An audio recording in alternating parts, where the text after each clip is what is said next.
ओम नमो भगवते वासुदेवाय नमः। इस साल 2023 की आखिरी एकादशी है मोक्षदा एकादशी, और ये एकादशी अगहन मास की शुक्ल पक्षी एकादशी तिथि के दिन पड़ता है। और मोक्षदा एकादशी का व्रत 22 दिसंबर को इस साल रखा जाएगा। शास्त्रों के अनुसार मोक्ष प्राप्ति के लिए ये एकादशी का विशेष महत्व होता है, और इस दिन व्रत करने से, भगवान विष्णु जी का पूजा करने से मृत्यु के बाद समस्त सांसारिक सुख भोग कर उसको वैकुंठ धाम का स्थान प्राप्त होता है। इतना ही नहीं, ये एकादशी व्रत करने वालों के यम लोक में जो भी पितर लोग रहते हैं पाप से मुक्त होकर स्वर्ग को प्राप्त हो जाते हैं।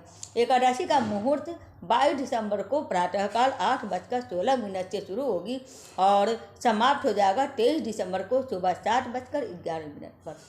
इसका पारण का मुहूर्त है, गृहस्थ वाले जो लोग 22 दिसंबर को व्रत रखेंगे उन लोगों का 23 दिसंबर को दोपहर 1:22 से लेकर 3:25 तक है।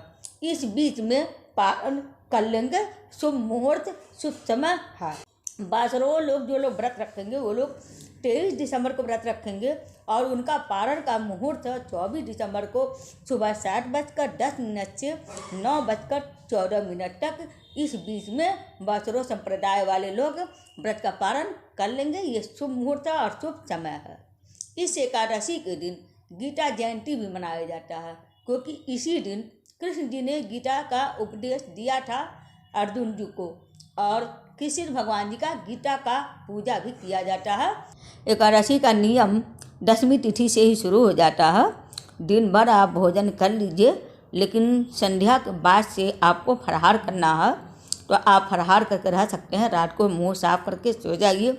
सुबह स्नान वगैरह करके आप पूजा का संकल्प ले लें। सूर्योदय होने पर सूर्य भगवान को अर्घ्य दे दें और उसके बाद आप पूजा कर लें। पूजा करने के लिए आपको एक चौकी की ज़रूरत पड़ेगी।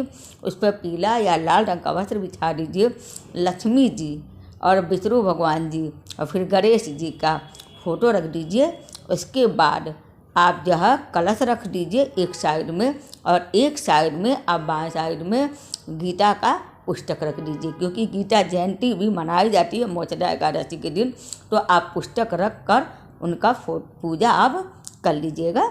उसके बाद आप पूजा शुरू कर लीजिए। सबसे पहले आप पवित्र कर लीजिए मंदिर को, और कलश में आप ऊपर या तो आप ठाकुर जी रख दीजिए कटोर पे, या तो आप उस पर दिया जला कर रख दीजिए, और एक अखंड दीप आप बीच में मंदिर में घी का जला कर रख लीजिए। धूप दीप दिखा दीजिए, और विष्णु भगवान जी को तिल का अक्षत चढ़ाइएगा। लक्ष्मी जी को अक्षत चावल ही चढ़ाइएगा। गणेश जी को भी चावल ही चढ़ा दीजिएगा।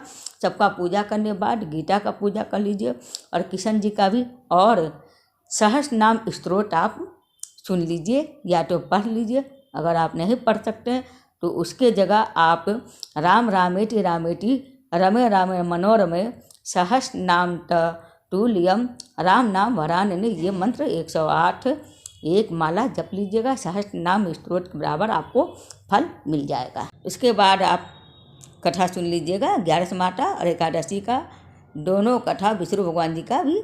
और उसके बाद आप जो है आरती कर लीजिएगा। भगवान को भोग लगा दीजिएगा ज़रूर आरती करने से पहले। जो भी आप फल फ्रूट जो भी आपके पास है मिठाई वगैरह, तो आप भोग लगा दीजिएगा। इसके बाद आप आरती कर लीजिएगा। आरती करने के बाद आसनी पर पानी गिराकर मस्तक पर लगा लीजिएगा, आँखों पर लगा लीजिएगा। इससे आँख की रोशनी जिसकी कमज़ोर होती है वो आँख की रोशनी सही होना शुरू हो जाती है। थोड़ा समय लगता लेकिन धीरे धीरे दिखता है। इसके बाद आप समय याचना करने के बाद मंदिर से उठिए, सबको प्रसाद दे दीजिए। और व्रत का नियम आप दिन भर रखिए, या तो निराजल रखिए या तो फलाहार रखिए, और शाम को आप जागरण करिए भगवान जी का पूजा पाठ कीर्तन भजन करते हुए, और फिर सुबह दूसरे दिन आप पारण करिए। टाइम से मुहूर्त डाल रखे हैं, उस मुहूर्त के टाइम पर आप पारण कर लीजिएगा। मिश्री वगैरह से कुछ भी पारण कर सकते हैं।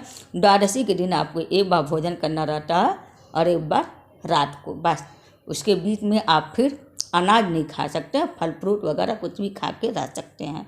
इस तरह से आपका एकादशी का नियम और पूजा विधि संपूर्ण होता है। द्वादशी दिन का भोजन आपका साफ सुथरा होना चाहिए, बिना लहसुन प्याज मसूर का दाल नहीं, बैगन नहीं, और सरसों तेल में नहीं, घी में या तो रिफाइंड में बनाइएगा।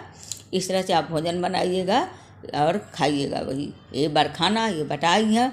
इसके बाद आप तुलसी जी का पूजा करिएगा, सींचिएगा मत तुलसी जी को, तुलसी जी का पत्ता भी तोड़िएगा मत।